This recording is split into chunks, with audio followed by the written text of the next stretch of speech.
نواز ٹھیک ہے نواز آ رہے آئی رہے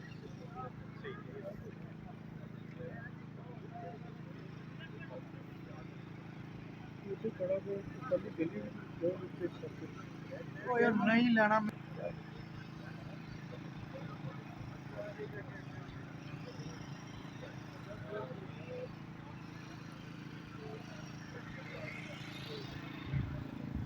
السلام علیکم ناظرین، میں نصر اللہ چودھری اور آپ دیکھ رہے ہیں نیوز پاک 24۔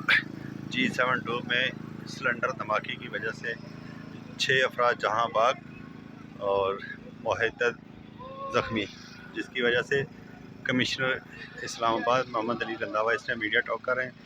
آج صبح سویرے اتنا زوردار دھماکہ ہوا جس کی وجہ سے پورے اسلام آباد میں خوف و ہراس پھیل گیا۔ آپ یہ دیکھ سکتے ہیں، اس میں G72 کی یہ 6 کوارٹر کالونی ہے، جس میں آپ دیکھتے ہیں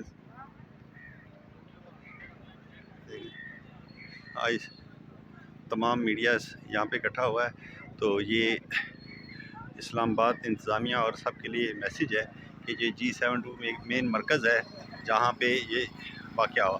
تو افسوس کی بات یہ ہے کہ یہاں پہ لاکھوں لوگ رہتے ہیں اور یہ کرسچن کالونی ہے، اس کالونی میں گیس تک نہیں ہے۔ تو اگر اب بھی حکومت ہوش کے ناخن لے اور یہ ان لوگوں کو گیس فراہم کی جائے تو، لیکن ہمارے یہاں بے حسی کا یہ عالم ہے کہ غریب آدمی کی، کمزور آدمی کی، اور یہ وہ قوم ہے، یہ وہ ہے کہ جس کی وجہ سے پورا اسلام آباد صاف ہوتا ہے، اور یہ پورے اسلام آباد کا خیال رکھتے ہیں۔ سب کا صفائی ستھرائی CDA کی 70% جو ہے وہ صفائی ستھرائی کا کام یہ لوگ کرتے ہیں۔ اس کے باوجود یہ ان لوگوں کے لیے کوئی سہولیات نہیں ہے۔ تو میری اپیل ہے وزیر اعظم صاحب سے، کمشنر اسلام آباد سے، تمام انتظامیہ سے کہ ان لوگوں کو ایٹ لیسٹ اور کچھ نہیں تو جو بنیادی سہولیات ہیں وہ تو مہیا کی جائیں۔ تو یہ گیس ہے، اب آپ دیکھ سکتے ہیں کہ اس پورے سیکٹر میں گیس نہیں ہے۔